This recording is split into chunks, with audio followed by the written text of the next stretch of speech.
here's what we're going to try to cover this evening. We've got I'm going to do our standard thing in terms of a quick overview of our last meeting. Nate, you have co-hosting, so if I don't get to it quickly enough, you can turn around and admit people, okay? Okay. Appreciate it. Okay, so key thing we're going to talk about today is after we do the overview of just a reminder of what we covered last time, try to answer any questions. We're going to cover cost structure. And then the primary conversation this evening is when Bill gets here, we're going to be talking about the Strive On app. And we're going to be talking about your ability to be able to get information onto the Strive On app. The key thing that I want to remind everybody about is that's free promotion for you. You know, you can get on the Strive On app, you can promote your business, you can get people talking about your business and sharing information about your business, even if you don't submit a business plan for the competition. Does that make sense? Mm-hmm.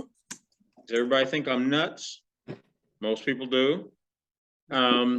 Because the competition itself isn't really about the competition is just the hook. What we're really trying to do is we're trying to get as much connection in the community as we possibly can for our businesses, okay? And then try to create opportunities for the businesses to develop and grow. So let me talk about last week. So we really got into a number of different things that we really tried to cover. We started out with the Go Deeper drawing gift card winner for August 30th. The winner was Marcy Taylor. Marcy shared information about her business, which is called We Bossy. She has a business that concentrates and tells the stories about women who are bosses and are they do a podcast that's really pretty interesting. If you haven't seen it, you need to check it out. Marcy is the general manager for a local radio station here. She's also starting a business doing voiceovers and marketing for businesses in the community. We've hired Marcy to turn around and work with any individuals, any of you who are interested. She will interview you and create video content that you can use to tell your story and put it out on the Strive On app to help you win the prize. Questions about that? Yeah, her contact information. Okay, I'll make sure that we post every her contact information right away. I'll send it to you. I'll make sure that when we take a little bit of a break, I'll put it in the chat. Okay. Okay. Yeah, but Marcy is amazing. During the course of her, as she was telling information about herself, and check out the recording from last week. She got a spontaneous testimonial from Tracy Williams, who has the Unique Boutique here in town. And she just turned around and talked about the fact that Marcy had done some stuff with her, created a marketing piece that she continues to use that's helping her generate business. Then we jumped into Bill sharing information about the Strive On app. And this was all about using the app to tell your story. And remember, the Strive On app, it's designed around the whole idea in terms of every place has a story. And you're being able to tell the story of why your business is special, why you created your business, what makes your business better than the competition. That's what you want to be able to be thinking about and doing in small sound bites that will cause people to basically raise their hand and say, that's a business I would vote for. I'm encouraging people to come back and think about what have we been doing over these last several weeks, right? We talked about individual customer segments. So we started thinking in terms of what really matters to those individual customer segments. Well, as you're telling your story, those are the sorts of things that you want to have in mind and you want to be putting into the message.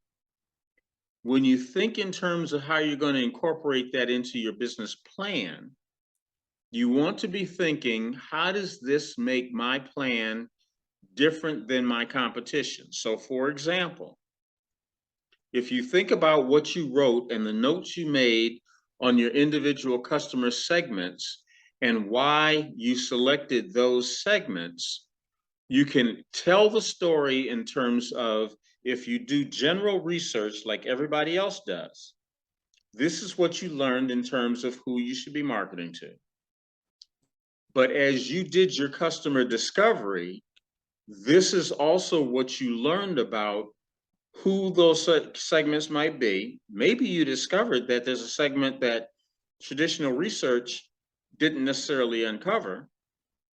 You might be discovering that when you actually talk to people, research said they cared about one thing, but they told you you cared about something else.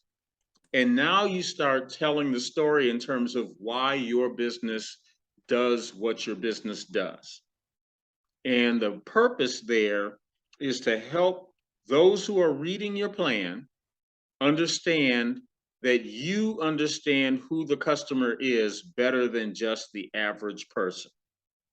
You didn't just turn around and grab a generic business plan that was similar from Google and change the names.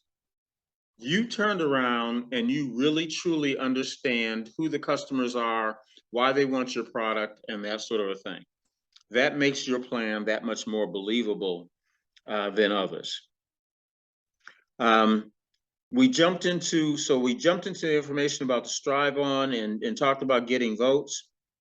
We used the Summers Group, as an example of how things work and the kind of what not to do in some cases. So if you check it out, or if you'd seen it, there was information that was put in that gave an overview of my business. It was a long, unreadable block of copy.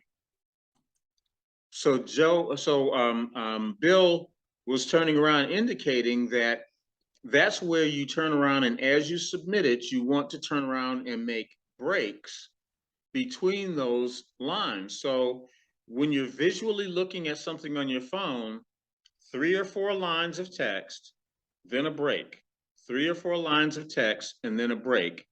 And it makes it easier to follow and get the content.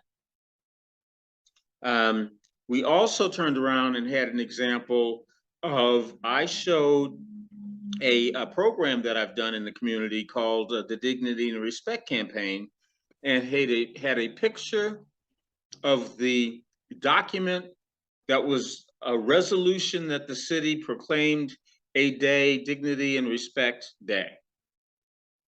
It was completely unreadable on the phone. So it's a good example of what not to do in terms of images to put out there.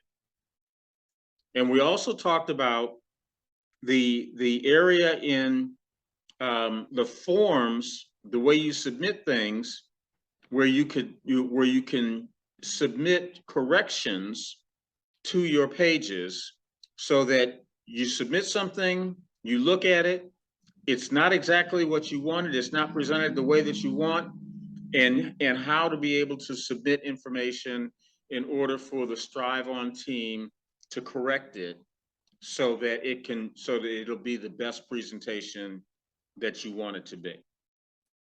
Any questions about any of that at this particular point?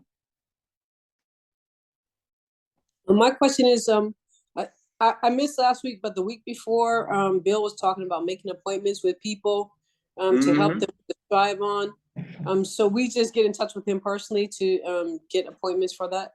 Yes, Bill has made a link to a calendar, and he's way more efficient than I am.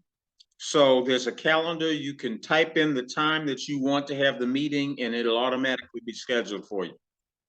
That calendar is on the Strive On site, or is it on the Project Impact site? You can access it from both places. You can access it from the Project Impact site. When you go to the page that talks about the business plan competition, there's an image that basically has the QR code and information about this the site itself, and there's a link that says resources. You click on that link, and it'll take you to the page that has everything that you need in order to be able to contact Bill to find out more information and all the things that you need. Okay. Okay. Any other questions about that portion of last week?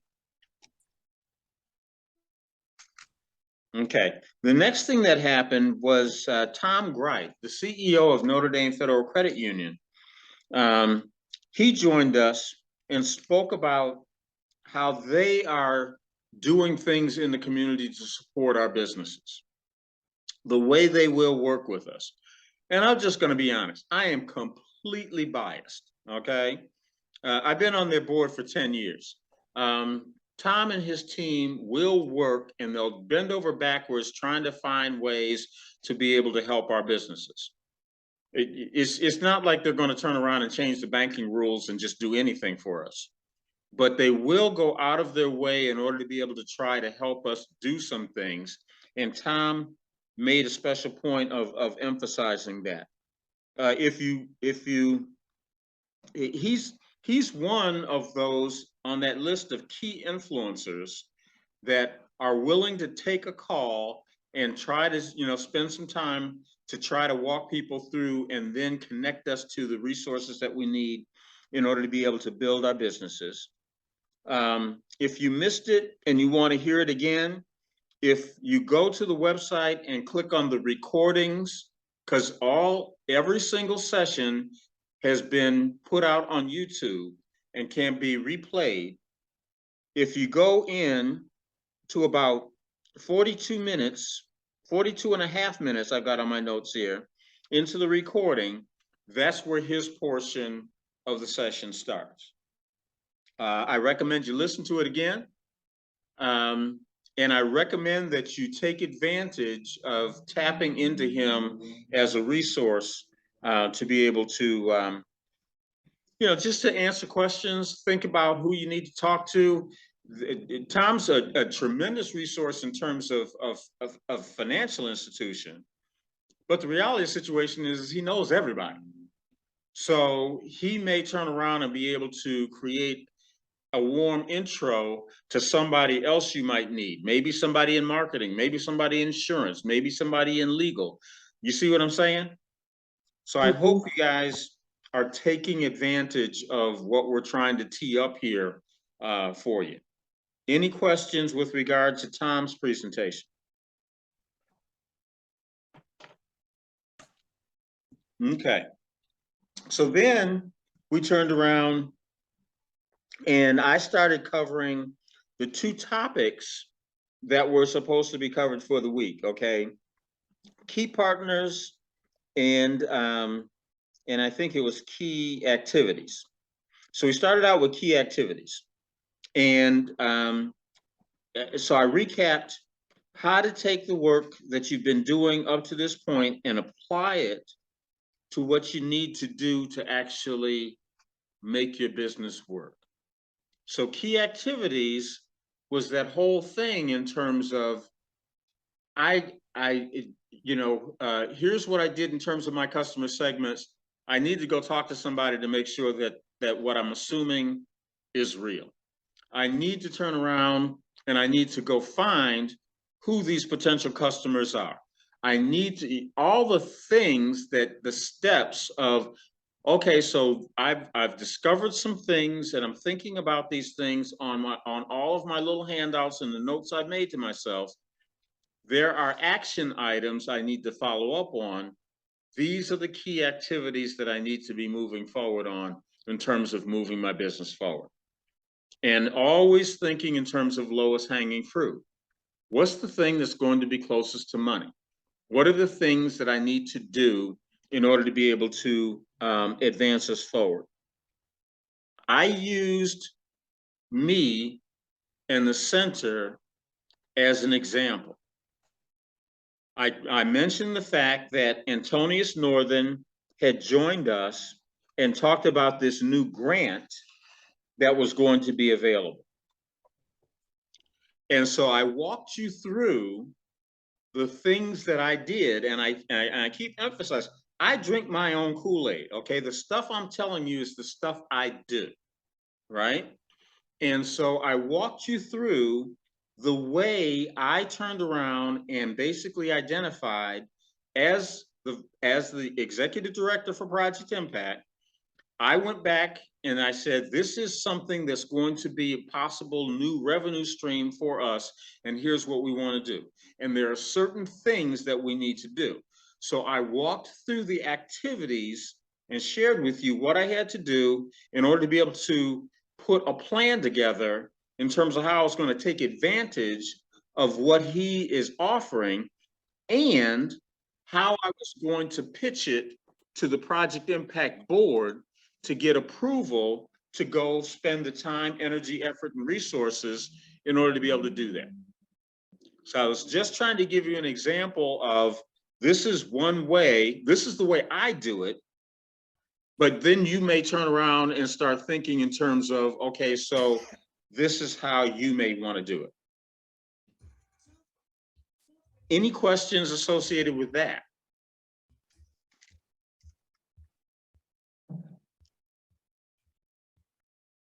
Hearing none. I then talked about key partners, who they are, and why we need to be looking at leveraging them. And that was all of those sorts of things in terms of who are the people that we bring in, who do we connect with, what kinds of partnerships do we need to move forward.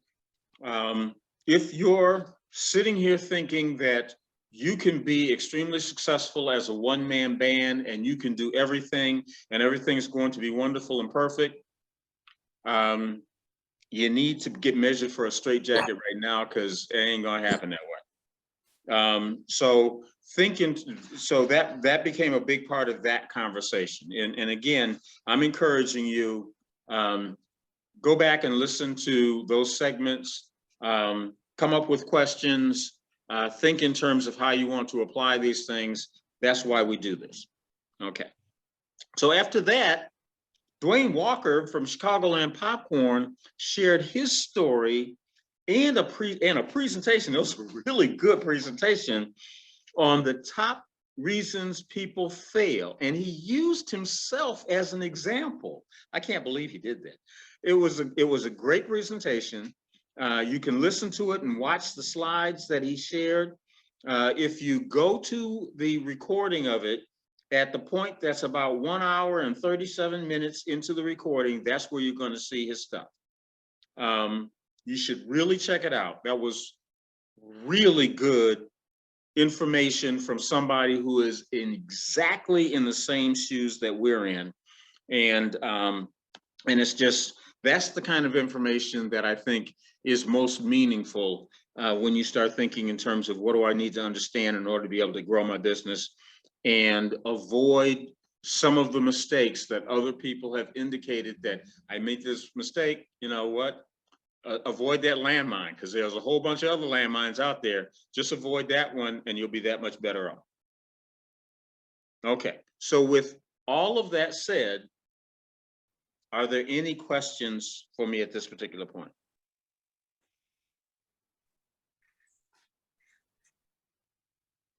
Okay, it's awful quiet. I guess the answer to that is no. Yeah. Okay. So I'm just going to mention that this week's drawing winner, the Go Deeper drawing winner is Lexis Gomez.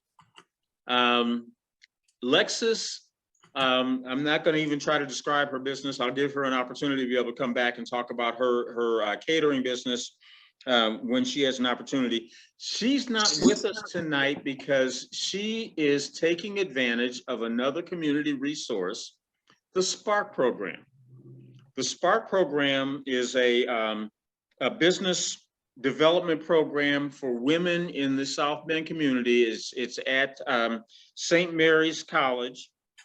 Paula is not with us this evening because Paula is basically directing and guiding the women through that. There's I think about a 8-week program, and they go through a number of the different things that we're talking about in terms of putting plans together, developing. Number of them are also going to be participating in the competition, but again, multiple things going on in the community that I think it's really important for us to recognize that we want to be tapping into all of these different programs and opportunities that are available in the community. So, so missing them, but they're also going to be checking out the recordings of the sessions and then coming up back and following up with us. At this particular point, we were going to have Bill join us and actually kick in terms of start talking about the next steps with regard to Strive On,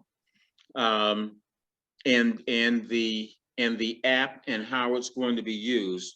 But Bill's delayed right now with another client. I'm not going to go into that, but it's a major client. So so he's going to be joining us probably in the next half hour or so. So we're just going to go ahead and jump ahead, and I'll just start us into the whole area of conversation about cost structure. And then when Bill comes in, I may just stop and then turn around and let him talk, because the biggest thing, I think the most important thing right now is your understanding how to use this Strive On app in order to be able to promote your businesses. Okay. Any questions for me at this particular point before I start taking us forward any further?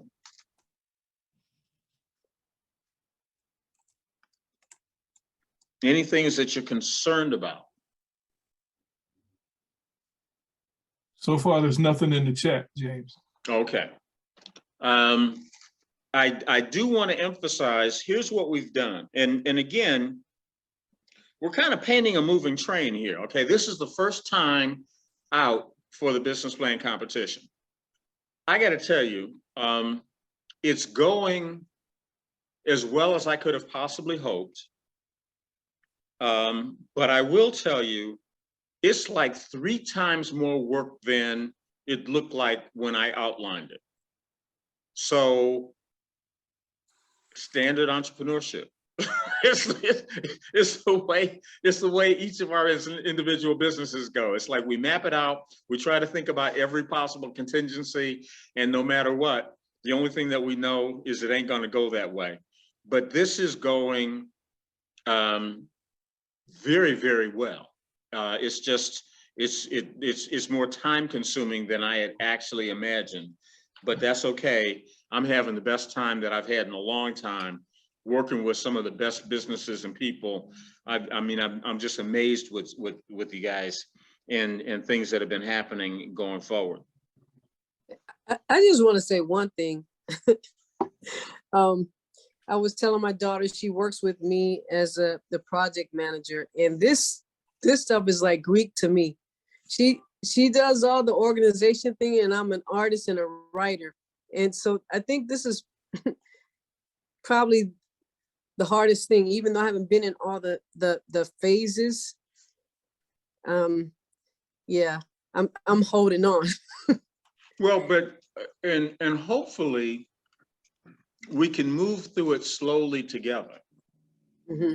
I mean, the whole idea becomes, and again, the thing I like about being able to record and pause and go back and then have somebody I can actually call and ask the question. And the cool thing here is that of everybody involved, me and Nate and Bill and Tom, all the influencers, there's nobody who's going to turn around and look at you and think, well, that was a dumb question, because all of us are going to be sitting back as like, yeah, I thought the same thing.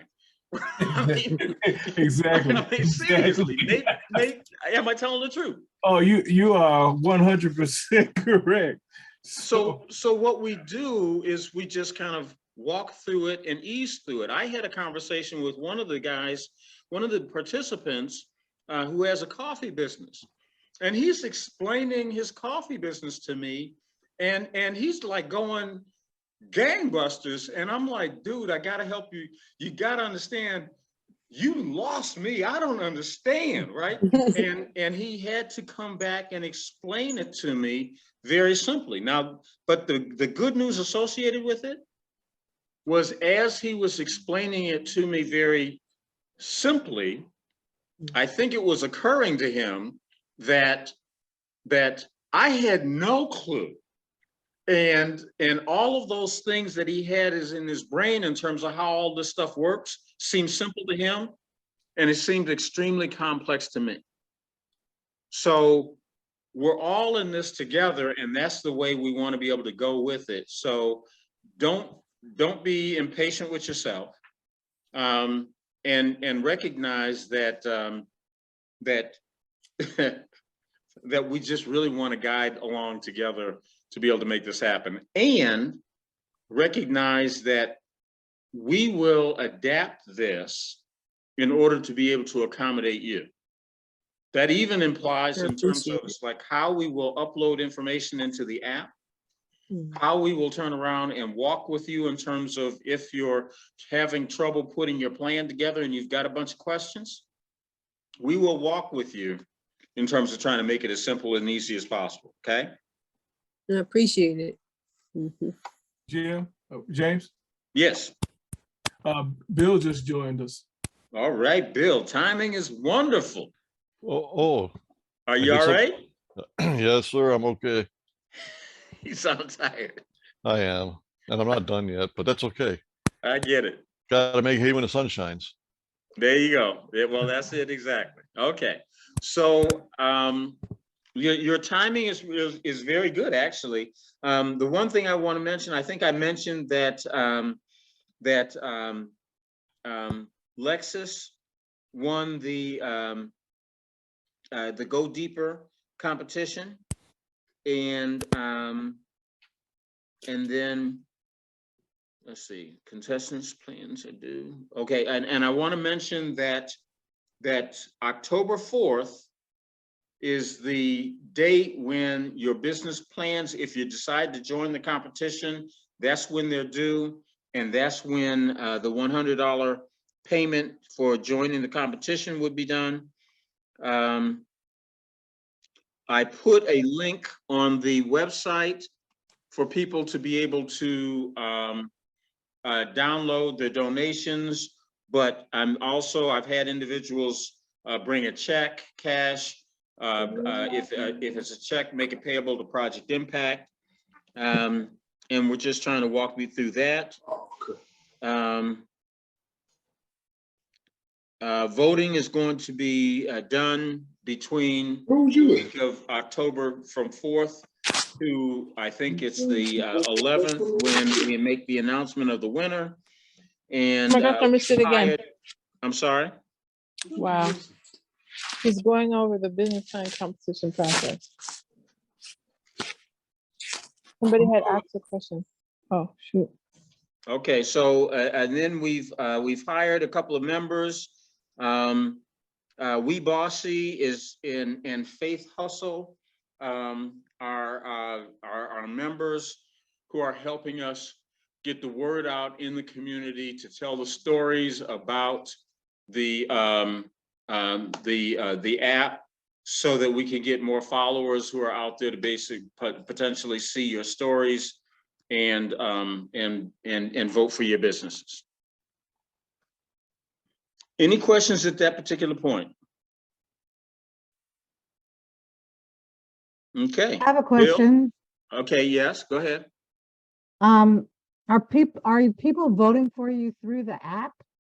Yes, Are the votes happening through the app? the votes are happening through the app. Oh, will there be a place that says vote for me there? in the app? Yes, yes. Oh, okay. Yeah, and Bill is going to help you understand how the app works and try to answer as many questions as we possibly can in terms of how you can actually get your product out there, your business out there, and how the app is going to function. And we'll just walk with you in terms of trying to help you understand it as clearly as possible. Okay. Jay, oh, Thanks. This is Dwayne. Go ahead, Dwayne. Hey, I have a question about the framework that you're using to explain the competition. Okay. I'm just about done with my plan, but I want to make sure that I'm using the. I can go through the sessions and look through, but is there like a website or something that has a summary of what you're using, or some examples of what you're using? You know, the finished product of what you're using. Is there some website or something that I can go and peruse? I just want to make sure that I'm on point. The answer is we have not created that step by step. Cindy asked about that last week, and we're working on trying to make that as simple and clear as possible. And as we roll it out to you, you're probably going to tell us how to fix it, which will be a wonderful thing. So the answer is not yet, but it's coming. But the framework that you're using as an example, you know, that tool, the business canvas. Yeah, the business model canvas. Yeah, the business model canvas. Is there I'm just thinking that there's some overall, I don't know, maybe some examples somewhere, because I have all the elements of a business plan and some, but I want to make sure that I hit all the key points that you're using, because I think that's the criteria that'll be used for the plan. Is that correct? Pretty much. Because the business model canvas is a tool for customer discovery. The emphasis on that is the business model canvas helps you start thinking in terms of what do we assume our customers want, which puts us in the framework of how do we go in and do the work to find out, are our assumptions correct and what the customers truly want. And I keep trying to emphasize that over the last 10 years, this is one of my favorite tools, because what it does is it enables me or people I work with to be able to say in their plans, here's what general research said that we should believe. Here's what we thought after, understanding that. Here's what we learned when we actually talked to our customers, and here's what is happening now. And that's why our business is the way it is. Because when it's explained that way, when somebody's looking at your plan or they're having that conversation with you, my experience has been they honestly believe that this is a business that the people who are running it really understand what's going on. And at the end of the day, if I'm investing, the only thing I really care about is, am I going to get my money back, and am I going to get the return on investment that I cared about? So that's the core of my thinking. Okay. Make sense? Yeah, it does. It does. So what I'm hearing you say, though, is that you would like some examples posted out there that you can actually look at and compare, and I can probably find those and make them available. Okay, that'd be perfect. And then the other thing, I think someone asked this question already, but they were talking about the voting through the app. I've reached out to several people in South Bend, since I would be a new business in South Bend, newly located. You know, I'm not actually there yet, but I've reached out to several people already. And I guess as we get closer to October, I just want to be able to articulate very clearly how they can go in and actually vote through the app, and then also want to be able to leverage any other social medias. I'm assuming we can leverage our social media platforms and other things that we have to inform people that we're, you know, thinking about this, and kind of make the announcement and tell them about the contest. I just want to make sure I understand the ground rules for how we would actually promote the vote. How to promote the vote. Yeah. Okay. So I'm going to, and we're going to try to make it more and more clear.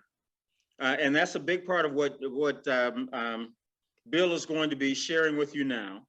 And then if there are still questions, please, please, please put them out there, and we'll try to be as clear as we possibly can in terms of trying to help answer them. Okay. Okay, perfect. Thank you. Bill, are you ready? Yes, sir. Okay, you have co-hosting, so you can share screen. Okay.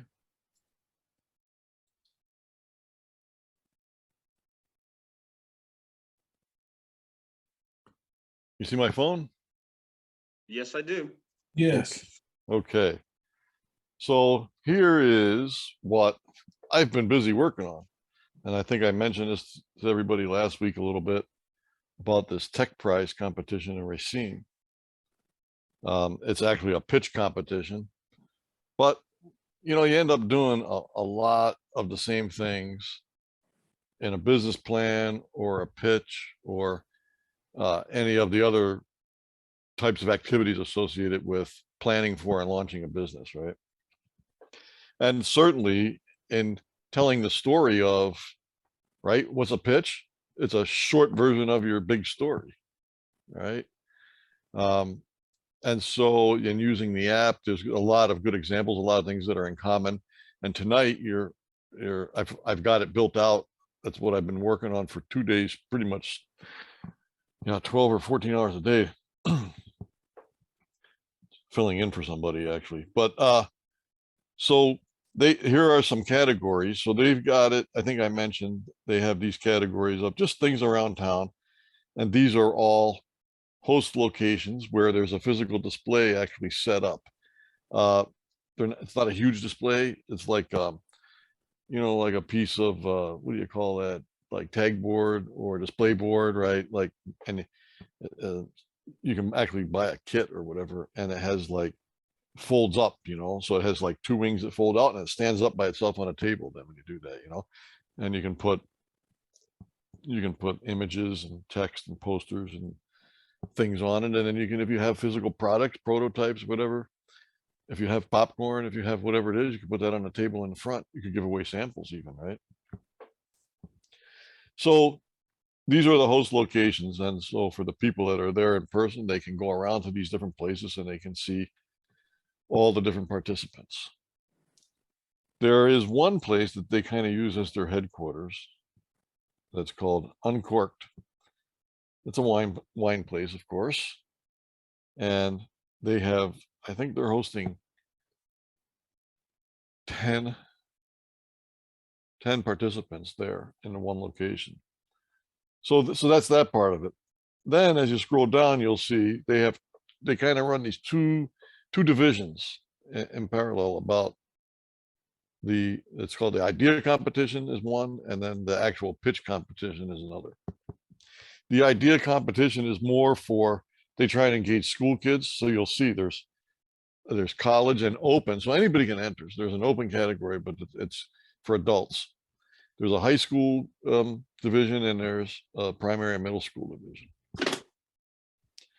And as you might expect, so far there's only 1 entry in the high school and 1 in the middle school. They have a couple that are working on it, but they haven't got it all together yet. But in the open category, we have a number of entries here. And I'll show you some examples, and we'll go through that. And then the pitch competition, they're not all in here yet. That's more, so there's prizes for both, but the pitch competition doesn't have the lower divisions for kids or anything, or students. It's more about actually investors, and there are certified investors that will come when they do this in person, although I think this year they're doing it completely virtually. Last year it was in person. And investors will actually, aside from the prize money, investors will often invest in some of these companies. Just depending on how good the company is. Are they pre-sales, or do they have some sales, or what stage are they at, and what's the investor's goals, right? So that's just a little background on it. So let's look at, I'll show you this one first. This young man actually participated last year too with a different idea. I think he's in grade school. I think he's in 6th grade. But the key things that we've talked about telling your story, right? And so let me just review some of the key areas, and you can see how it's done here, how other folks have done it. So in the overview section is just basic information. Things like what the product name is, what category actually they're entering in, and their contact information, and so on. Then they had specific things, so that you'll see in all of these tiles, they have a set of specific questions that the organizers ask, that everybody has to answer those specific questions, so that there's this framework.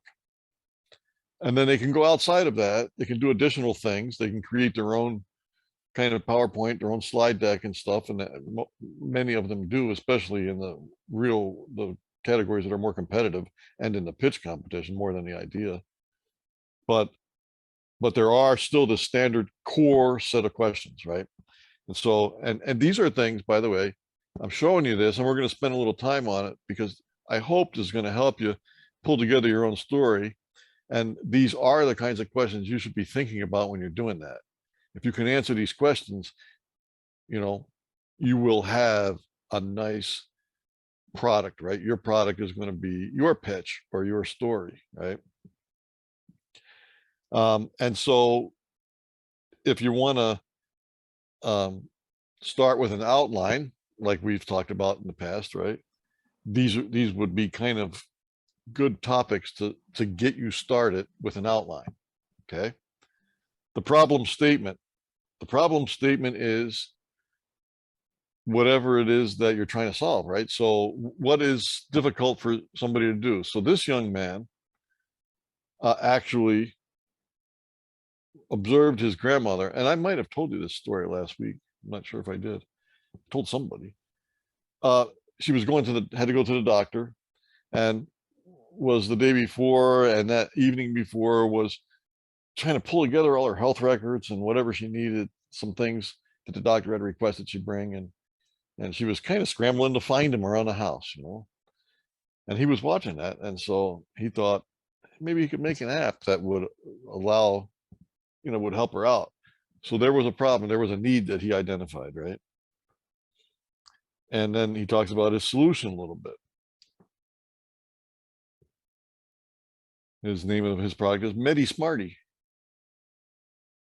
It's a mobile app that can track a lot of different things. And we'll see, this is kind of the text part of it, but we'll see as we go through, he's got a pretty good presentation.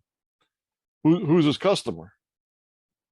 Well, basically his customer is anybody who cares about their health, right? Who wants to track their health, who maybe has health issues, who visits the doctor often, or whatever. It's basically anybody with any health concerns. And then our product in 90 seconds. Now this is really, it seems like, well, that's not related to like anything really. It's kind of a general thing. But if you do this right, and you really think about that, this is one of my favorite things actually. Our product in 90 seconds, or your product in 90 seconds, forces you to get a good spiel down about what it is you do, who you do it for, and how you can be successful, right? It describes in 90 seconds, you ought to be able to say all the things that are important, who your target market is, why they're your target market, what your product is, how does it help them, or what problem does it solve, or what need does it fill, and what your delivery method is going to be, what your marketing is going to be, how that matches with your customer segments, with your targets, right? And then how you end up with a successful business out of that, right? I just love that category. Your product in 90 seconds. So that's, even though it's just text and people get bored with text sometimes, you can put just in a few paragraphs, you can put a lot of information in here. Okay. And this is why the outline is important, to get that organized, to utilize that space efficiently and effectively. Okay. Now, at the top, remember, so the app has actually 2 galleries in it. There's a gallery on this, I call this like the first level. Okay. And there's a gallery here, an image gallery, where you can put up to 10 images, and you can see he has 10 images at the top. It says 1 of 10, right? And here, I'll rotate the phone so that it gets a little easier to see. And his images are all, and as they should be, in order. They make sense. They tell a story. Oops, he has a lot of screenshots actually in this part. And so this is, he's done some mock-ups. I don't know if he's actually built the app. I don't, if he has a functional mock-up, like a MVP, it's called in program. It's a minimal viable product, MVP. But he at least has done mock-ups, and there's some software you can do really good mock-ups actually for some apps. So that's his home screen. And then these are the kinds of things that you can do, right? So you, rather than carrying around all your insurance cards and, your kids' insurance cards or whatever, it's great. I mean, that's what I do. I just use my phone. I take a picture of it, because half the time, otherwise I'm taking my granddaughter to the doctor. I forget the card at home, This is what medications and the dosage, time, and you can kind of keep track of what you have, because guess what? On the next one, is this the order screen? This connects you to a pharmacy, and then I think well, here, I guess you can place an order, is the idea, right? Then here's real easy directory that he's using. So you would load information in for your doctor or your hospital, or for emergency services, right? Or the lab, whatever you want in here. And then you've got easy access. You don't have to go scrambling through all your contacts or, whatever. Boom, here it is, a few buttons. Keep track of your appointments. By the way, I've never talked to this kid, okay? I've never emailed with him. Well, I take that back. He is in India, and we opened up the app in India because we have a contact there who wants to use it for some tourism, use the StriveOn app. So I was testing a few weeks ago geofences and all that, and he was able to download the app in the App Store. And I put some geofences on his house, and he got all excited. Yeah, they triggered, it worked. So he can see what we put in the app as well. Oh, he's in Chennai, I think, India. But I've never really talked about this.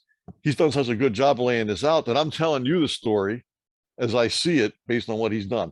That's what we're talking about, how you tell your story with this product, using this app, okay? So you can get, I guess this is an air quality report, maybe you have allergies or whatever.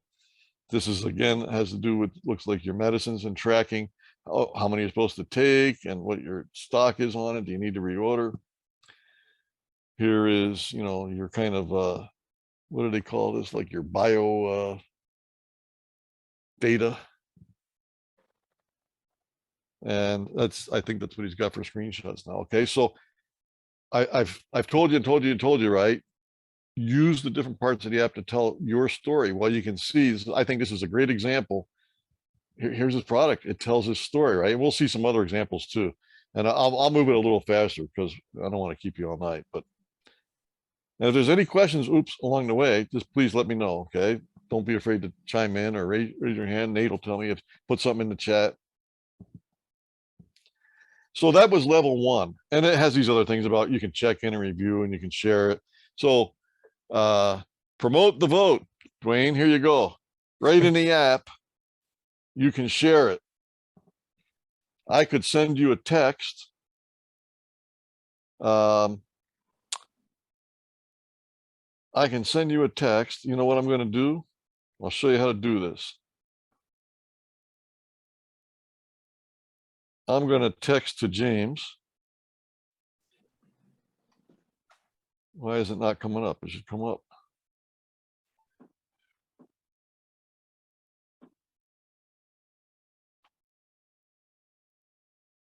Huh?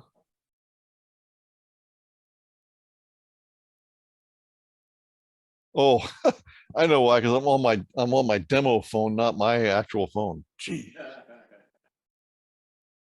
Okay, so I don't have him in the context. James, what's your phone number? 574-360-2638. Now, you're going to get a text. I don't know if you've even seen this before, James. I have not. Okay, so you'll get a text and it'll have a link. And what that link is going to do, and if you could step back in front of the camera, maybe you can hold your phone up to the camera when you get it open. Did you get the text? Med Smarty thing? Yeah. So hold your phone up and show, right? There's a link there. You got to get a little closer, I think. Hold it closer to the camera. Yeah. Unfortunately, it's just all It's like, not going to display right. no, it just washes it out. It's too bright or something. Well, anyway, what happens is you get a link in the text, right? When you tap that link, our system is actually, yeah, there it is. So what happens is, and you'll see it scroll across, that's a slideshow. So what our system does in the background is it creates a web page on the fly. Okay. So really, we don't deal in web pages. It's not a web-based system. It's a mobile app. But if you want to share something with somebody who doesn't have the app, how do you do that? Well, we created a way to do it. This is how you can promote the vote. You share it, either text. You can text like I did. You can email it. You can use Facebook. See, you can use whatever app you have, right? Whatever you want to do, you can share it. And it sends that link. And James, when he opened the link, what it does now is it'll take him to a web page, not a whole site. It's just one page that gets generated by our server that has all this information that you're seeing on his tiles here in the app about Medi Smarty, right? And all that information will be displayed on that web page so that you can see it in your web browser on your computer or on your phone. So if I emailed it to somebody, right, Dwayne, you could email it to whoever, and they could open it on their computer and actually see, hey, oh, this is cool.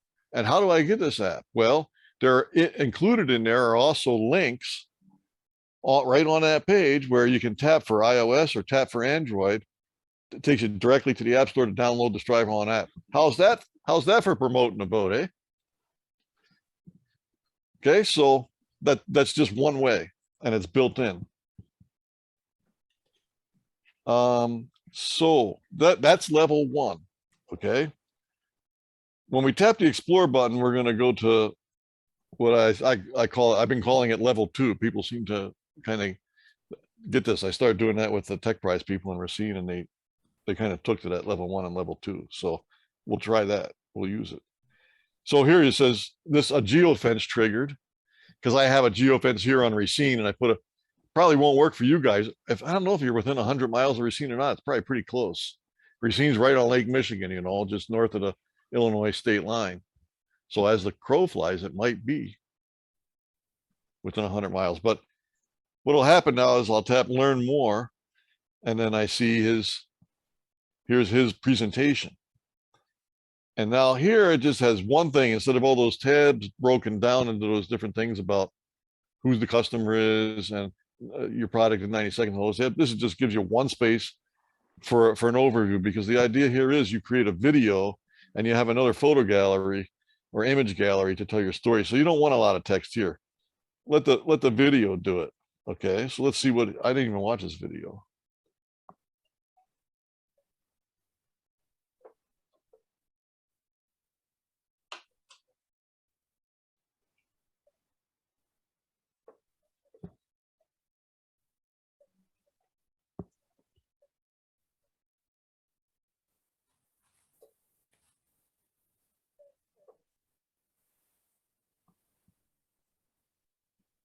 This is the 6th grade kid?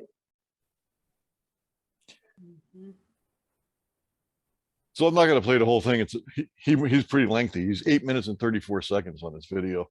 I don't recommend that. I recommend like, you know, probably you need at least 30 seconds, but no more than like 2 to 3 minutes. That's usually what people view on their phone. But if you want to go longer, you can. If you're going to do that, I would try and front load a lot of information in the first couple of minutes, right? And then you can go longer if you want, but it's up, you know, it's completely up to you what you want to do. So that was his video, and he walks through the whole thing, and you know, you can tell a lot in the story then, right? And then here is a second image gallery that you can have, again, up to 10 images here. I want to say photos, but they're images, right? And so he's created, this was like a PowerPoint slide, and then he just used some of the slides for these images, okay? So here's his problem statement. He says why he created this app, who's the customer, right? And then he explains actually the screens that we walked through before, right? The screenshots, he gives explanations on them. Not, you know, pretty nice job for a kid. I'm fairly impressed. Like I said, he competed last year too, but the point is he's using the tool to tell a story. Oops. So that's one example, okay? I won't spend that much time on all the examples, but I want to show you a few more because there's other ways to use those image galleries too that's important that could, so for some of you, you know, not all of your things are going to be the same. Somebody will use it one way, somebody will use it another way. And that's, I mean, it's going to vary with what kind of business you have, right? And with what your goal is. So let's look at some other ones. There is, let's see, I gotta find another one here. Which one?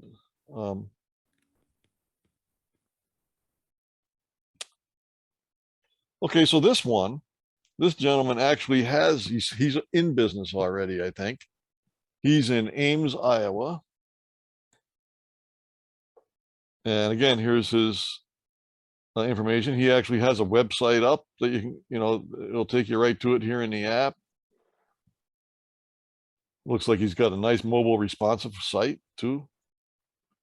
Mobile, so it displays nicely on mobile. He's a media company. And he specializes in social media. And let's see what his story is here. In his problem statement, he says he's solving the problems of Latin small businesses that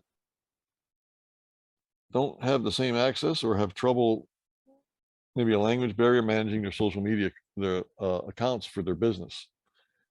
That's the problem he set out to solve. He says there's a lot of authentic Latin restaurants in Des Moines that don't get the recognition they deserve. That's his problem statement, basically. Who's the customer? Like, apparently he's got 100 customers already. And then here's his product in 90 seconds. So let's see. I think this image gallery, there wasn't a lot. There he is.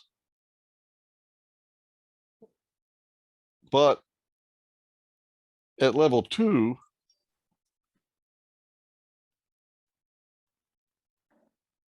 he's got, again, the description. He actually had a video, but something, I don't know, it's on Instagram and I couldn't get it to play right, so I didn't put it in here. But here are his slides. So he starts out how RF media started in 2020. I think somewhere I read in here as I was loading all this stuff in here that he was trying to help him through COVID too. So social media became very important actually for a lot of restaurants and for online ordering and for, all that kind of stuff, looking at menus. So COVID Hey, really, Bill, he was trying to help them out. Yes, James. so the Instagram video he had, there was a challenge with it. So does that mean that we suggest that people send a YouTube video? Yes. So unfortunately, I've run across this in this competition. Last year, it seemed better. This year, it seemed like we had a number of people who couldn't follow the directions. And it's very explicit. I've seen the materials that they put out because I'm actually seeing how it comes back, and the questions are right there too. And it tells them YouTube, YouTube. And so I got somebody is on, anybody ever hear of another video service called Loom? Loom? So that one, I couldn't even get it to play. The video was kind of playing, but the audio was like non-existent. We don't, and I mean, that was on the website. I couldn't get it to work. So I don't know what was going on there. I have no way to integrate that into the app. We only integrate with YouTube. So when you go to a YouTube, if I put a YouTube link in there, it doesn't open it on the website. It opens the YouTube player in our app. Okay. That's why, because we don't have a streaming server. That's not our business. It's very expensive. It's a whole different technology to run streaming thing. And then, it's another server to manage, and that so many other people do it way better. Why should, we're not going to reinvent the wheel, right? So we could do a native file if it's an MP4 or MP4 or M4V, MP4. No, MP4. Or M4V is another, they're the same kind of format, but a little bit different, but they'll both work on our system natively. So we can do that. Unfortunately, video files end up being quite large.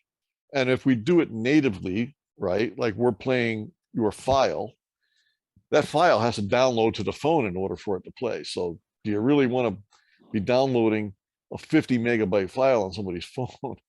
The answer is no, because it's a bad experience for the end user, So YouTube streams it, and they have their player, and we integrate it with their player. So you put it on YouTube, you give me the link, goes in here, boom. It's like piece of cake, okay?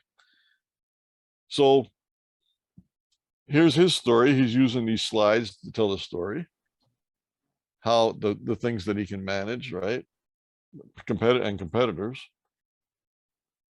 Here's the total addressable market. He's got a QR code. Check out his price list. He's got another QR code to contact him. And he's got some infographics here. This one's showing, this is a testimonial actually, right? So it says, we're lucky to have JJ work with our team. Thanks to his expertise and contributions, we improved our online presence as well as our social media strategy. And in 1 month, the client spotlight here shows this is a Facebook presence, 601% increase. I can't see what the next one is, but it's a 200% increase. So he's showing results.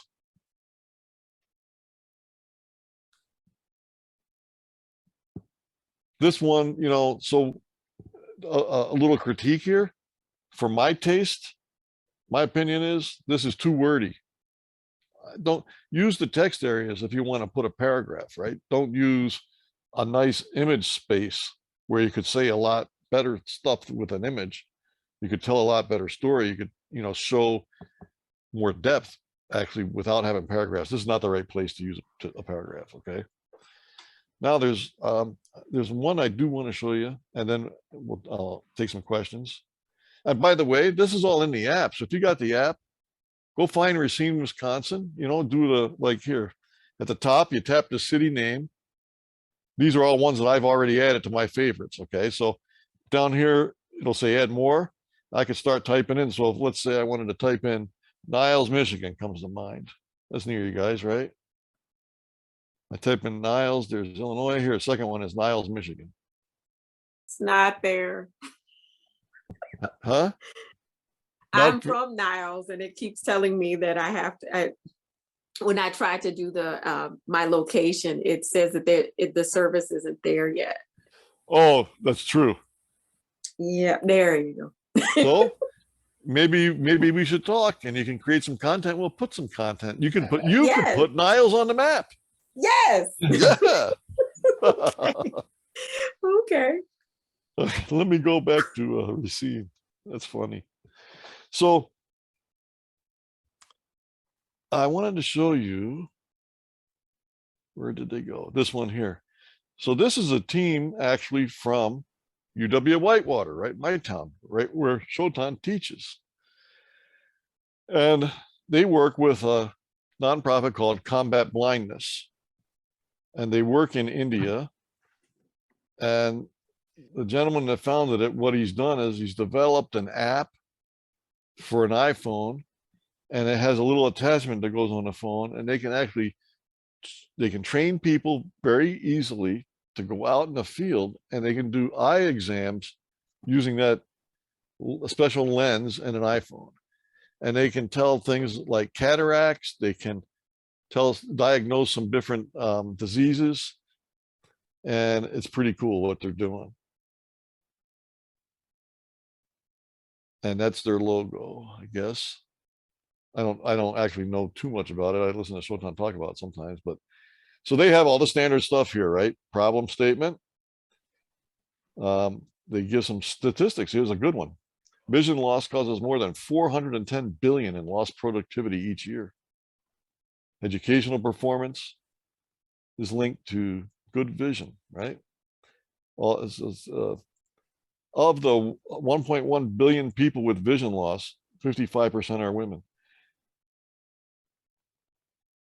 90% of people with vision loss live in low to middle income countries. 40 million people in India are blind or visually impaired.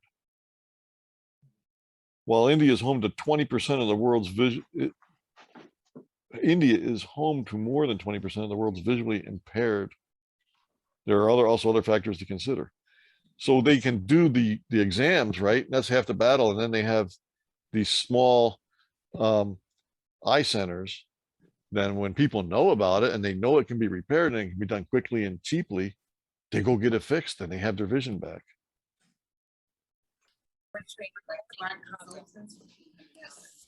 Now, so I'm going to critique again. See this? They talk about their product. Look at this. This is too much. Look at those big long paragraphs and how many there are. Wow. 1, 2, 3, 4, 5, 6, 7 paragraphs. Too much.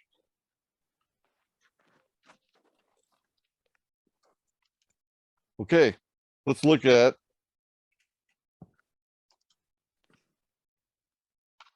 their slide deck. They have a good video too, but I'm going to look at the slides first.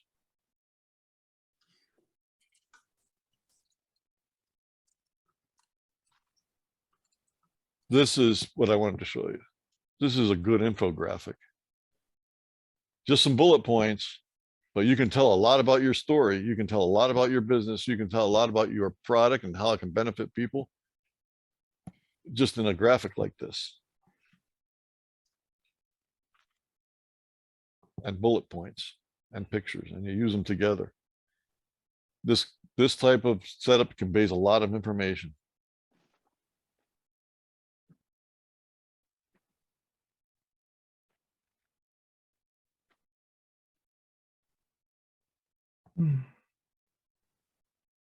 Remember, you guys can see all this. Oh, you know what I'm going to do?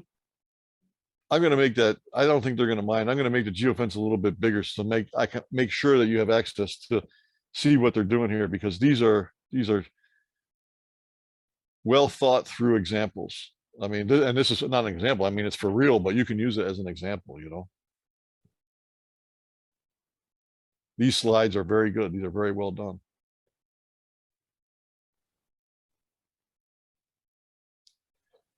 And then let's see their video. So UW Whitewater, oops, come on. UW Whitewater actually, they're part of, you see here, it's Adya Enactus, UWW. Enactus is an entrepreneurial business type organization. It's supported by some of the big Fortune 100 companies. Walmart is a big supporter of it. And they have competitions. They have local, regional, and national competitions. And a lot of the big schools, I mean, the big name schools, in fact, I don't know if Notre Dame participates or not. I think they do. I think they have an Enactus team. It's an extracurricular kind of thing for the kids. They do, James? This is Nate. Yeah, they do. Oh, Nate. Yeah. Hi, Nate. So UW Whitewater last year won the national championship. And it was with this is their second year of working with combat blindness. And so last year they actually got out, a lot of this was in the planning stages, and the gentleman who founded it had been doing it a little bit on a very small scale. But with the help of this Enactus team and Shotan, who some of you have, I don't know if he's been on a call with us or not. He's a professor here that I work with in Strive On. They actually went and did some pilots. They did a pilot program last year, got statistics, and now this year they're growing it. So I don't think they won the nationals this year. I think they came in second or third. But let's see what their video is about. I think this is the video how they presented actually at the national competition this year.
So again, this is like 10 minutes. I won't play the whole thing.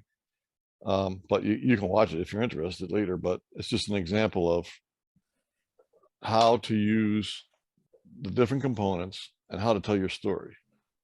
Oops. Bill, Yes.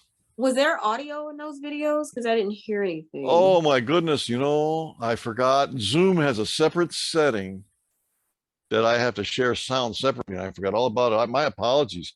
Yes, they all have. Yes, I'm sorry. They all have video. Here, let me go back to Racine. Here, now the last thing I'm going to show you, and I'll play a couple more videos, okay, so you get a better feel for it. At Uncorked. So each one, I'm going to show you something different. I got two more things to show you. Okay, so you asked about voting. So each one of these teams in the competitions, doesn't matter which one you open, you've probably noticed there's a button down here that says, oh, now my phone disappeared. Where is it? Where is it? No. How did it disappear? Okay, it says it's connected. Where is it hiding? Come on.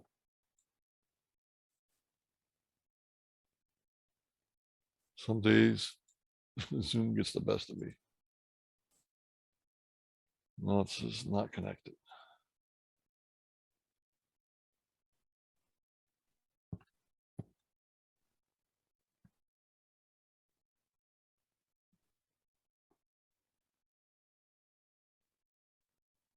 Oh, come on, it's ridiculous. There we go.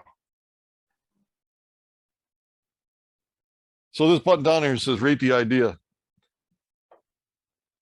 This is how they're using it in Racine to vote. Ours will be similar. So it gives a little brief description of it, tells you what to do, right? In fact, It's the first step in creating the business model canvas to launch an idea. Please rate the idea in each of the 5 following areas using the sliders below, scale of 1 to 10, 1 being low, 10 being high. And so all you do is you touch the screen on the dot and you can slide this back and forth till you get it where you want it. So number 3, is the idea commercially or socially viable? Do we believe that people will buy or use the service? Yeah.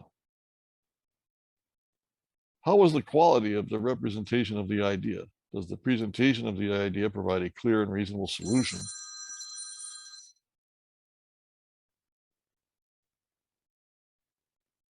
Is it presented clearly, effectively, and creatively? Would you personally invest in the idea?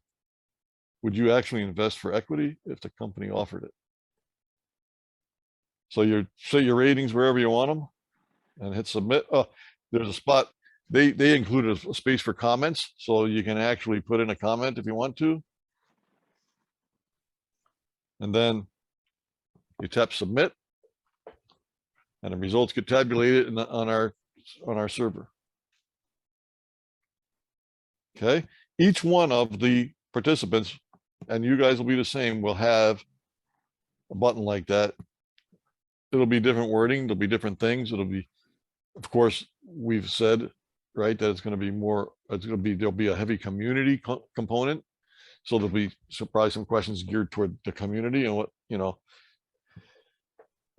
how they feel about, it's not just about the presentation. Well, that's part of it, right? Because you have to be able to get your message out clearly and concisely so people can understand it and relate to it. But it's about also what the need is in the community and how, do you have support? Will they support your business? So that's a big component that's not in this kind of a competition that they're doing at Racine. This is a more kind of technical, right, educational than it is community based. Although their goal is to actually attract entrepreneurs and new businesses to the community, same as what we're doing in South Bend, right? So that's how the voting kind of will work. And then I wanted to show you.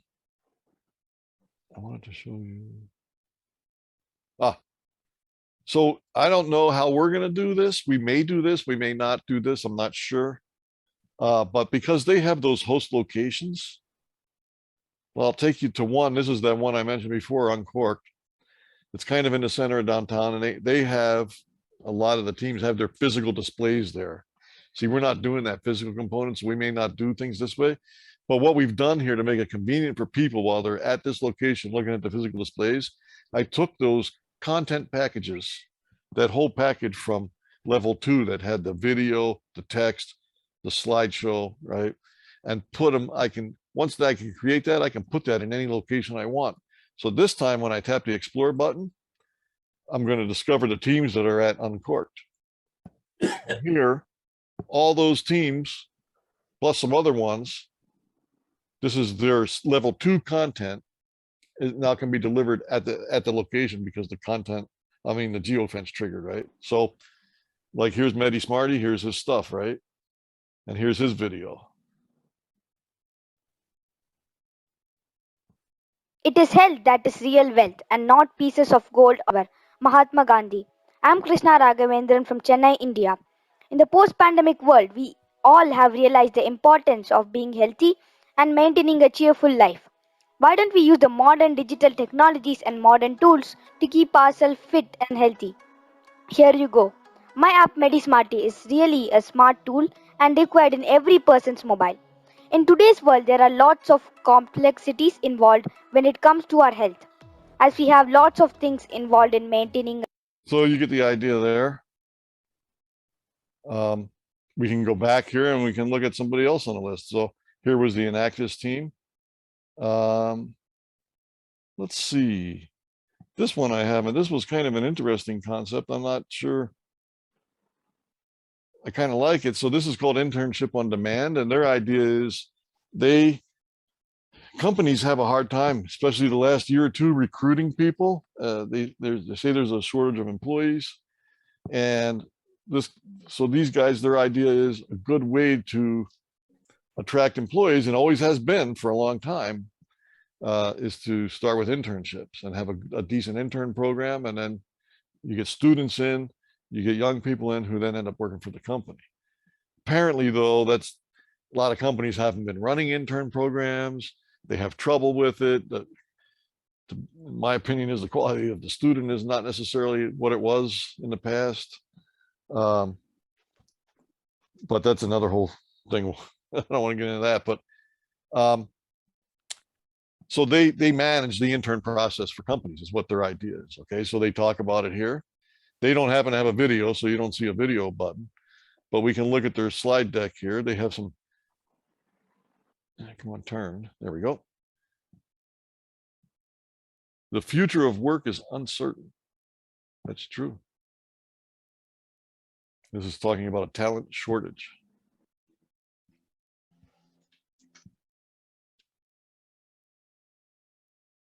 So they're doing talent acquisition through internships is what their idea is, basically, in a nutshell. Hey, This is Bill? the one, they had their video on Loom and I could not get it to work. Hey, Bill, Yes, sir. I just made myself a note. We have to make a point of contacting Ivy Tech and talk and sharing this particular piece with them, because one of the conversations that we've been having is placing interns. Ah, who was it you say you went to, who was the name?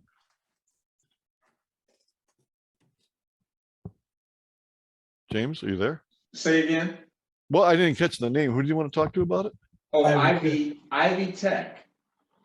But as I think about it, IUSB should be interested as well. Oh, okay. So let's open it to questions. Does anyone have any questions? I have a question. I'm on the app, on the Strive-On app, just signing in. It asks for my name, my email address, and then the password is something that you give us, right? No, so that's just to create an account. You're Okay. creating a profile, and that's all you need. You don't have to put name or phone number or any of that jazz. All that's required is email address, and you create a password. Okay. Okay. What was the password that you gave us last time? What was that for? That website that has the resources on it, Okay. What password is that? it was Impact 2022. Capital I, MPACT, Impact 2022. Okay. And that's for this website here. Can you see on the screen? Oh, yes. Yes. Has all the resources for Strive on it. Got you.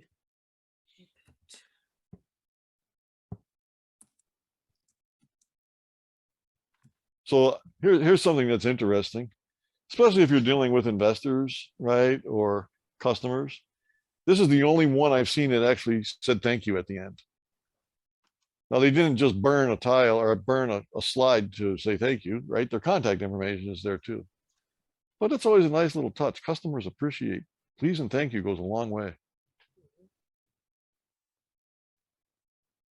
And like I said, it's the only one I've ever seen in this competition in 2 years. And they have, not all 39 are in the app, but they had 39 register for their competition this year. And I think some of them didn't follow through all the way, but that's okay. They have a good group. Any other questions? So James, I have a question for you. Okay. Am I allowed to assign homework in this class? Yeah, go ahead.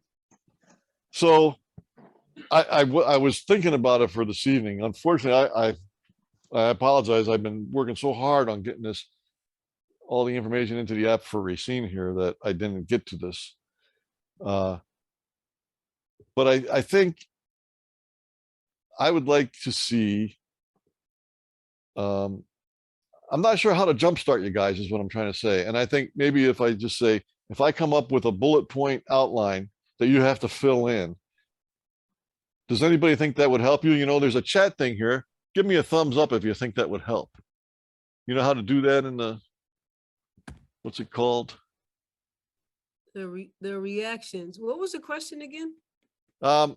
If I gave you some outlines or some bullet points where you had to, before next week, start filling in some blanks, would that be useful, do you think? Would that be helpful? Yes. And you guys can just say it, or you can react with thumbs up, whatever you want to do. Tell me I'm all wet. I don't care. I'm seeing some responses here. Yes, and thumbs up. They're Oh, yeah. thumbing you, Bill. They're thumbing you. They're thumbing me. Oh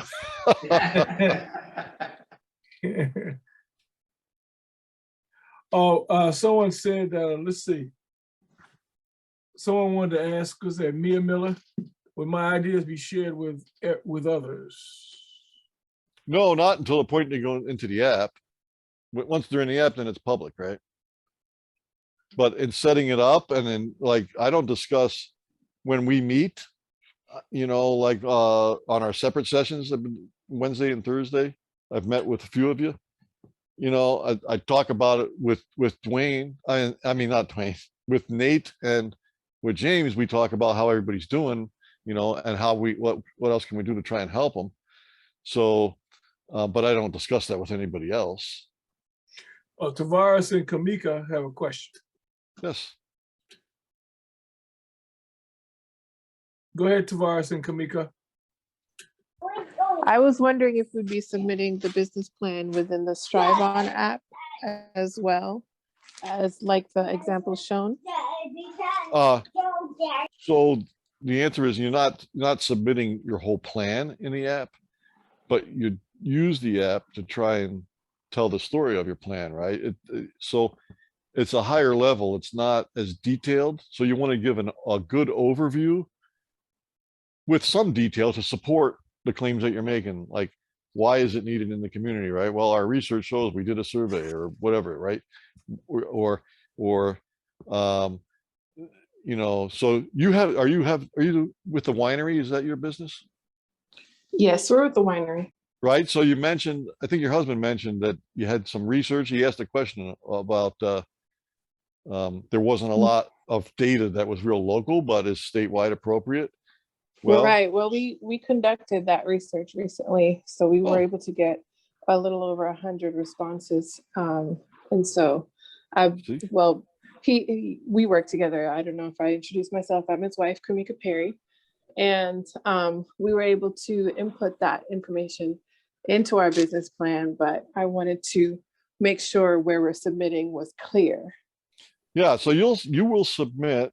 And I don't know, James can probably tell you more about how you'll submit the actual plan. There'll be a written plan. That'll be the full thing, right? Kind of like whatever you want to put in the plan, A to Z kind of thing.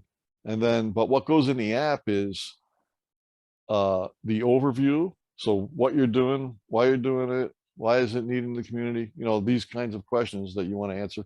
And then use data, use whatever you have to support your position of, you know, why you think it's needed, or how you're solving a problem, or how you're filling a need, right? And you use the app to kind of tell that story on a broad overview with some supporting data, but it certainly isn't a whole business plan. Okay, got it. Thank you. Right. Yeah, and I'll just emphasize, I'm going to put a message out for ways to be able to submit your plan, but primarily it's just going to be an email to us, and I'll share that with you.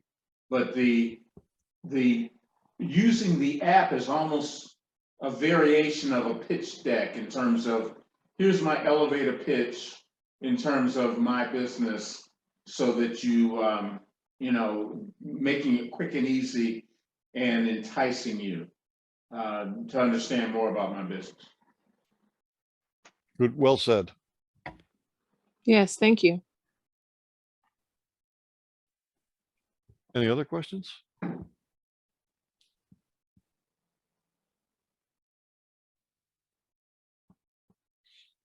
Okay, I'll have homework for you next week then, sounds like. Bill, God bless you. Thank you so much. You're welcome. I'm gonna cut out of the meeting now, James. I gotta finish up some things for Racine here, okay? I know. I appreciate you taking the time. God bless. Take care. Thank you, you too. See you later, Bill. Bye, Nate. Bye, everyone. Okay. Share screen.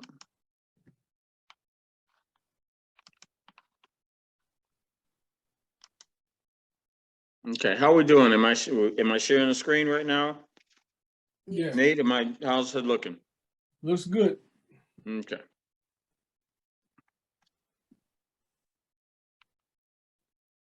Okay, so now we've turned around and we've gone through a quick overview of last week. We did the piece in terms of the whole thing in terms of the Strive On app and telling your story. Let's pause right here.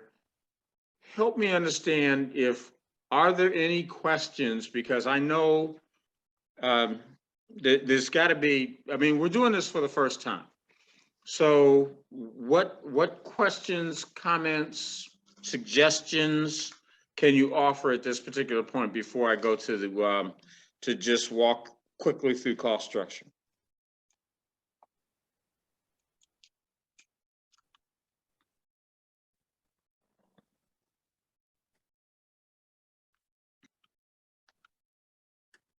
Any things that you're worried about, you're concerned about, any things that you would like to see us do better? Dwayne, you talked earlier in terms of, it's like, how can we maybe put some things out there that make them clearer and easier for people to step-by-step follow? Cindy, I don't know if you're out there, but you had said the same thing last week in terms of, it's like, is there a step-by-step guide that we can put together? And we will work on that. This is year one.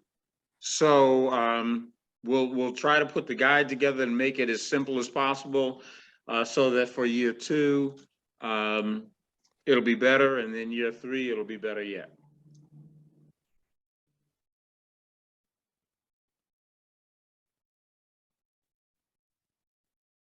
Okay, I'm going to move forward and start talking a little bit about cost structure.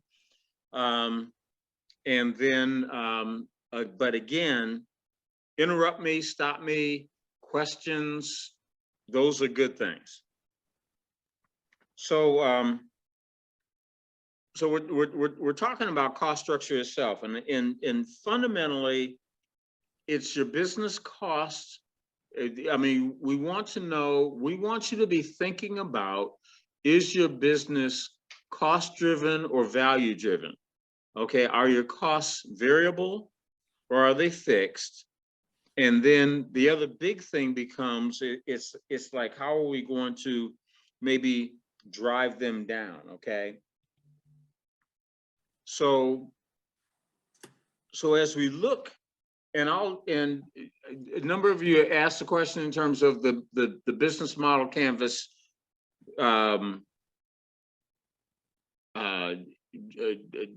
diagram, just image out there. I'll post it out there so that you've got it, so that you can walk through it. And I like the fact that so many people like walking through the individual steps and thinking about them. As we look at the business model canvas topic, we start to explore how each of the previous topics that have actually helped us or informed what we understand about what kind of comes to this point, okay, about our overall cost structure. We're starting to dig into thinking in terms of things, in terms of what are the strategies that we want to put into place in order to be able to accomplish or execute all the things that we had kind of talked about, and the way we want our businesses to operate. Do we want our business to be cost driven? Do I want a business that turns around and the value that I'm bringing, the problem that I'm solving is I'm driving the cost down? That's not a bad thing. It's very much a matter of, it's like, I want to be the provider that provides, for example, and it just, I mean, very healthy, nutritious food into this food desert that is very affordable. Am I going to be am I going to be solving that kind of a problem with my overall business? Or am I going to be turning around and am I going to be bringing in this higher value and making that be the solution that that I'm bringing in? So the other thing becomes, it's like, so what are the cost categories that I want my business to be focused in on? Okay, and am I going to be concentrating on a variable costs? So is that going to be a matter of, it's like the prices might change based on the volume or you know, what's happening in terms of the numbers? Or am I going to have a fixed cost that, so no matter what is happening in the environment around me, this is going to be the price that I'm going to be charging, and that sort of thing? Is let me pause here just for a second. Is this making sense? Are there questions that you might want to ask that I might struggle to answer here? Yeah, I don't understand value driven. And when I hear value driven, I say, let's just put, for instance, a person who wants to teach history.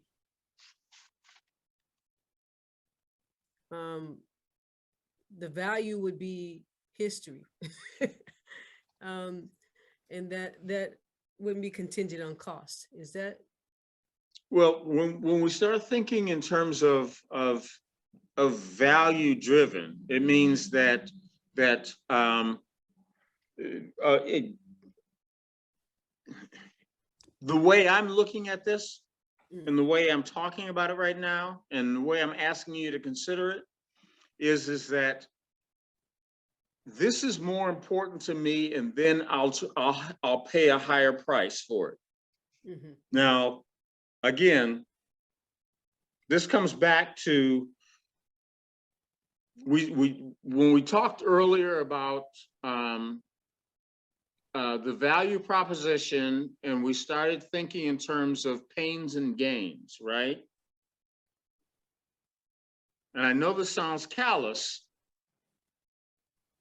but the reality of the situation is that if I know that the problem I'm solving for you, and as we have the conversation about this, is that this is costing me a lot of money, then I can charge a higher premium to solve your problem.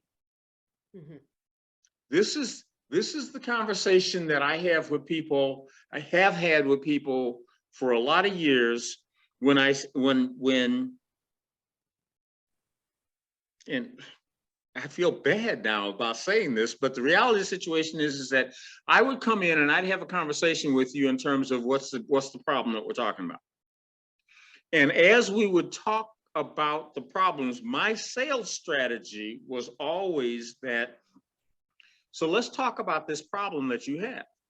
And I would steadily make the problem sound more and more painful. I didn't lie to people. I just like, do you realize how much money you're actually losing? And they would say, this is it. And I was like, no. Did you understand all these other things that are happening that are causing you to lose this much money? And by the time we finished the conversation on that, they're sitting back there realizing that it's like, every time this happened, I thought I lost $100. every time this happened, now that we talked about considering all these other things, I lose $500. So the amount of money I will pay James Summers in order to be able to solve this problem for me just went up 50%. You see what I'm saying? Value driven. If you have an offering that can help people understand how they're solving a problem, and solving the problem and the urgency of the problem, of solving the problem, one, that draws them closer to being willing to write a check right now, okay? Because when we talked about that, we talked very seriously about the issue has to be, it has to be urgent and it has to be important to them, but it also has to be urgent for them. They have to feel like this is a problem I got to solve today. And if they feel this is a problem I have to solve today, the amount they'll pay you to solve the problem is higher than if it's just a general problem. Cost driven is, can I turn around and provide you the same thing that my competitor will provide you for a cheaper price? I'm not real excited about cost-driven strategies because that just seems like a rapid rush to the bottom to me. But just think about your individual business and think about how those things line up. Is that making sense? And I hope that's addressing your question. Sense. Makes a lot of sense. Yeah, I got it. Dwayne, are you still on there? I think he may have gone back to the shop. Okay, but with his popcorn business, Chicagoland Popcorn, I know perfectly well that he deals with that on an ongoing basis. But okay, so you guys get what I'm talking about with I'm still on. regard to that. Are you there, Dwayne? Yes, I'm still on. I couldn't get the mute off. Sorry Okay. about that. Okay, so am I leaving anything out? Is there anything that should be made more clear with regard to that? No, I think you did a very good job giving a summary of it. Cool. Okay. The only thing I would add to that is that as you scale, the cost to scale, I just had this discussion the other day that, so when we add equipment, the cost of capital to add that equipment needs to be factored in, because if the cost of capital to add that equipment grows exponentially based upon me growing the revenue, then I have to, it's just a cost analysis, which is what you talked about here, about everything being cost driven and value driven. And that's exactly what we talk about in terms of cost categories and variable, right? Correct. Fixed and variable costs, right? And again, as people are thinking in terms of, it's like, okay, so let me understand my business. Okay, what are my variable costs? What are my fixed costs? What is it that, how am I going to manage my cost structure based on what's going to change? As my business grows, are some things going to become less expensive for me to be able to do because of the quantity? Are certain things going to always stay that same price? Now I can be thinking in terms of how I'm managing how my business is going to grow. So I'm going to pause here. And are there any questions that start to come into play with regard to that? Because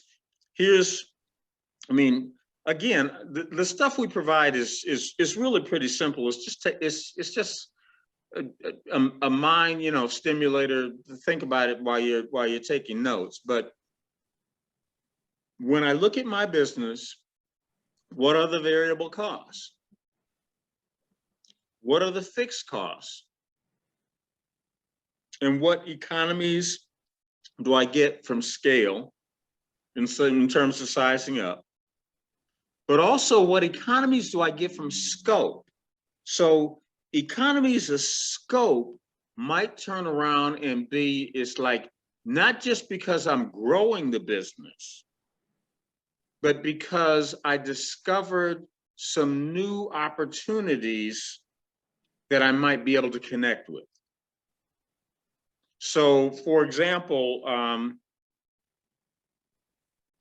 got one business that I'm working with, trying to be careful here how to describe this, but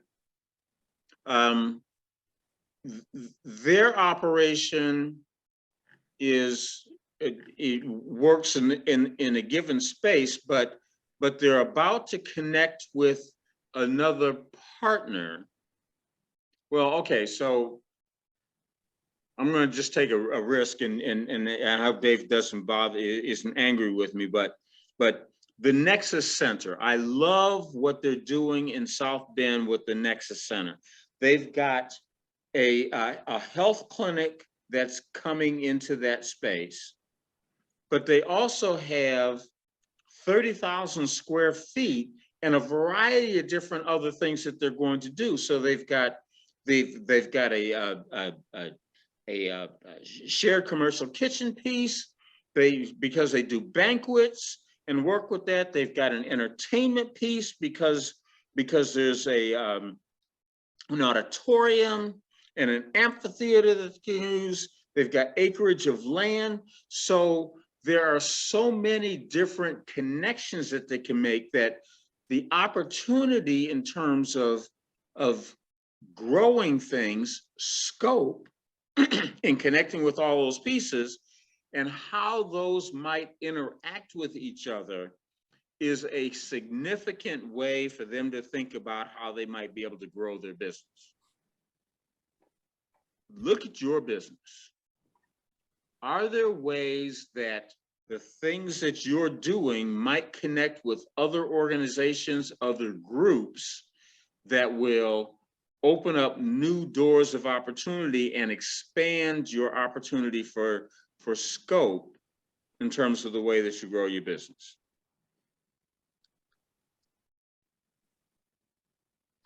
I have a question.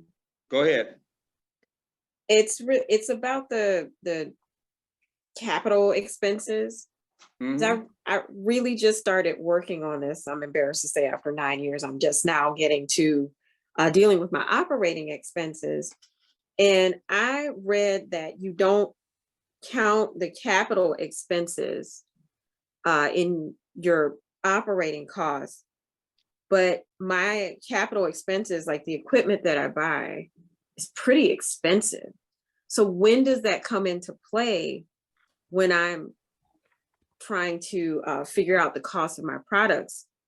How do you, is there like a percentage that you add in, or does that make any sense? Makes absolute total sense. And you know what? I'm not even going to try to touch that. Okay.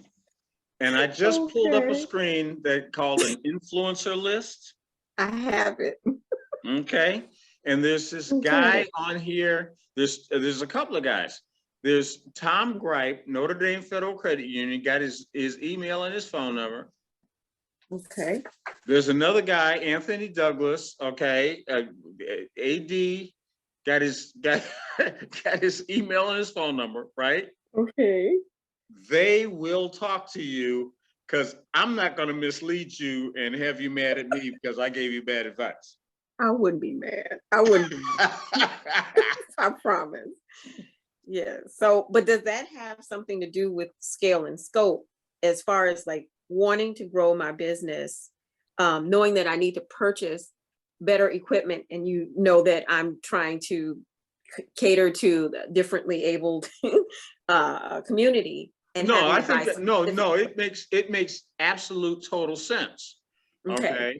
I know somebody who is turning around and has a competitor, and the opportunity is to, one, work with that competitor and then acquire their business. And you talk about being able to expand and an overall longer term strategy. I think that fits into that whole conversation of scale and scope, right? Yes.